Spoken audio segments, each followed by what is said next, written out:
les gars, faut que je vous raconte ce qui est en train de se passer. Autant d'habitude, j'aime la galère, hein. Autant celle-là, elle est quand même pas mal. Donc, quand je suis à Clermont-Ferrand, ici, Roya plus exactement, je suis dans un petit appart, un Airbnb très sympa, que je vous ai déjà fait visiter en story, tout ça, bon bref. Et c'est un appartement où il n'y a pas de clé, c'est un code. Et depuis le tout début que je viens ici, je me dis, putain, le jour où je laisse le téléphone dedans et je vais oublier le code, et ben je suis à la porte, et ben c'est aujourd'hui. Donc, je suis à la porte de l'appart. C'est-à-dire que j'ai descendu mes affaires, mes poubelles et tout, pour partir. Il y a un peu plus d'une heure. Et j'ai laissé le téléphone dedans. Le code de l'appart est dedans. Donc là, je vais tenter de me connecter au Wi-Fi avec mon ordi, d'appeler Nadia qui a le numéro du code. Ok les gars, donc là je suis dans le couloir, la porte de l'appart est là, vous voyez, c'est là-dessus qu'on met le code. Et j'y crois même pas, tellement c'est ouf. Donc je démarre l'ordi. Le pad marche plus. Hein, c'est comme ça qu'on l'active, qu'on le désactive et tout, mais le pad ne marche plus. Et donc je peux rien faire. C'est un truc de fou. Bon, juste pour vous tenir au courant, hein, parce que ça fait un moment que je suis dans ce couloir. Impossible de retrouver le numéro du proprio de l'appart. Voilà, parce que dans tous les documents, il y a juste un email. Et j'ai fini par retrouver une photo d'une carte de visite que j'avais envoyée en Messenger. Et donc j'ai fini par retrouver ça. Donc là, Nadia est en train d'appeler pour moi, pour qu'il lui donne le code de cette foutue porte, pour que je puisse rentrer. Bon, ça y est les gars, je suis sur WhatsApp avec Nadia. Et j'ai reçu un code, normalement c'est le bon.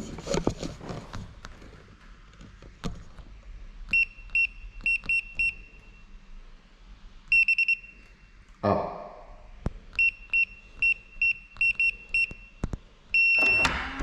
Oh putain. Ah t'es là toi? Putain. Faut y aller.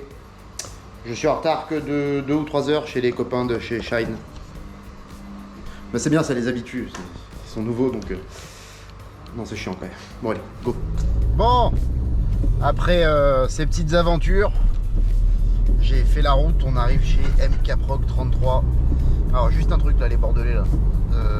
Faut passer le permis où? Ça, en fait à Bordeaux, si t'as pas un tank, t'es en danger. C'est un truc de ouf. Nico, je pense que c'est toi qui as organisé le temps, puisqu'à chaque fois que je viens, tu me dis que c'est que quand je viens qu'il pleut, donc merci. Ah, c'est fermé. Bon bah apparemment je me suis trompé d'adresse.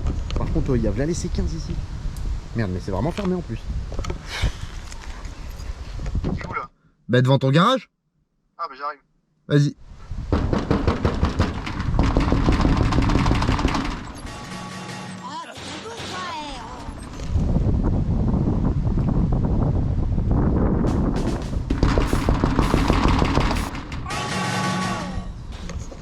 En même temps il m'a dit j'arrive mais il a pas dit à quelle heure. Ni quel jour. Bon bah il arrive pas. On va se remettre au chaud hein. Bon, donc qu'est-ce que je pourrais vous dire en attendant? Ah si, je pourrais vous dire de vous abonner, tiens par exemple. Abonnez-vous, ça fait plaisir. Si on parlait de SR20 un petit peu. Bon, je profite que Max n'est pas là, le temps qu'il arrive, pour vous expliquer 2-3 trucs. Parce qu'il y a des chances que cette vidéo sorte avant celle du week-end d'avant, qui a été très compliquée avec la Supra. Il n'y a pas beaucoup d'images de roulage, il y a beaucoup d'images drôles et de galères. Mais en gros, on a eu beaucoup de problèmes de synchronisation du capteur de Vilebrequin et du capteur d'Arbracam. Ce qui est un truc qui est impossible parce qu'on est sur un moteur, c'est pas un VVTI, la distribution était calée et donc c'est un truc qui était pas possible. C'est un truc qui devrait pas arriver, qui est arrivé. Donc c'est chiant.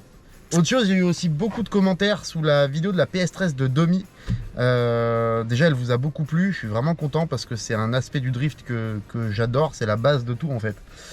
Et ça vous l'avez vraiment compris et vous l'avez apprécié, donc c'est vraiment cool, c'est cool pour Domi aussi. Je vous mets sur Instagram d'ailleurs, n'hésitez pas à aller voir. Et vous avez posé la question, bah, pourquoi on n'en voit pas plus en compète? et ben c'est pas compliqué. En fait, ce lifestyle, cette façon de vivre le drift, ça correspond pas forcément à la compète, déjà en termes de performance, parce que une voiture comme ça, pour qu'elle soit assez performante et assez fiable pour rouler en compète, ça coûte très très cher. L'esprit du truc, c'est que ça coûte pas si cher que ça, c'est que ça soit entre guillemets assez accessible, ça coûte déjà assez cher. Pour que ce soit efficace, ça coûterait beaucoup plus cher, et surtout c'est pas l'esprit. Domi le dit dans la vidéo, lui la compète c'est pas trop son délire, alors qu'il serait extrêmement bon parce que techniquement c'est un tueur, je pense que c'est un des meilleurs que je connaisse, mais c'est pas son délire, ça colle pas à l'esprit, à la façon dont il voit le drift, et je le comprends très très bien. Après faut aussi se dire que y a le côté budget aussi, forcément. Soit tu consacres ton budget à te faire des journées entre potes sur des circuits, à rouler toute la journée avec des caisses qui sont certes moins puissantes mais un peu plus fiables quand même, vachement plus fiables même, soit tu consacres ce budget à aller faire une compète. Il faut savoir qu'un week-end de drift en compète, en championnat de France par exemple, ça coûte extrêmement cher par rapport au temps que tu passes dans la voiture. C'est pas une critique dans le sens où c'est la compétition, c'est comme ça. Mais c'est un choix en fait. Alors soit tu peux faire les deux aussi, faire beaucoup de journées avec tes potes avec une voiture super fiable et mettre du budget là-dedans, et si tu peux aussi faire de la compète, c'est génial. Mais voilà, c'est une question de choix la plupart du temps, et je crois qu'en fait il y a bien besoin d'une vidéo qui vous explique en fait qu'est-ce que ça coûte de se faire une petite voiture low budget pour aller faire des journées avec ses potes avec 200 chevaux et s'éclater. Qu'est-ce que ça coûte de se faire une voiture comme il a fait Dom avec sa PS13 pour aller faire des journées un peu en équipe avec des jolies voitures, avec des japonaises, etc. Qu'est-ce que ça coûte de faire de la compétition, à quel niveau, parce que si tu fais le championnat de France mais que tu vas un petit peu à la cool, ça va pas te coûter le même prix que si tu essayes de faire du top 10, c'est clair. Déjà tu auras forcément moins de monde avec toi. Si tu veux faire des vidéos et tout, faut emmener beaucoup plus de monde. Enfin voilà, je pense qu'il y a besoin qu'on parle de ce que ça coûte le drift en vrai, parce que il y en a beaucoup qui posent souvent la question, mais pourquoi tu fais pas ça et pourquoi tu fais pas ça aussi? Voilà, parce que ça coûte des thunes, et aussi parce qu'il faut du temps pour faire tout ça. Donc le temps, l'argent, c'est un truc qu'on va aborder bientôt. Je pense qu'il y en a bien besoin pour vous expliquer, que vous puissiez un peu vous situer en fait dans tout ça, comprendre pourquoi certains font tel choix, certains font d'autres choix, etc.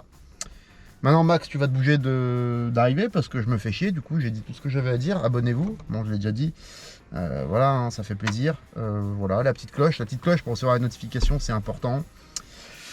Voilà. Je crois qu'ils sont là.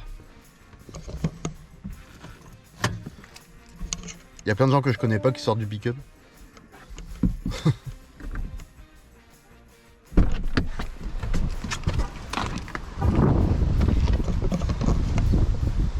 Oh putain, il a dévalisé Kiabi lui ou quoi? Coucou. Bonjour. Ça va quoi? Ça va quoi? Ouais. Fallait pas la vis. Ouais, c'est à qui c'est ces 15 là? Celui-là c'est au voisin et l'autre c'est au voisin et lui c'est à lui. Bon, on va prendre ça pour les gripper.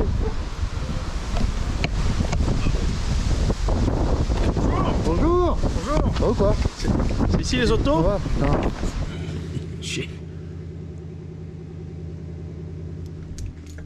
Aïe. Et Max? Ah. Nique ta mère. C'est quoi ça Max? Ça c'est une Volvo. Et là. Non, c'est sympa Bordeaux hein. Ouais, c'est lourd, 5 litres. Ah viens, on va dans l'auto hein.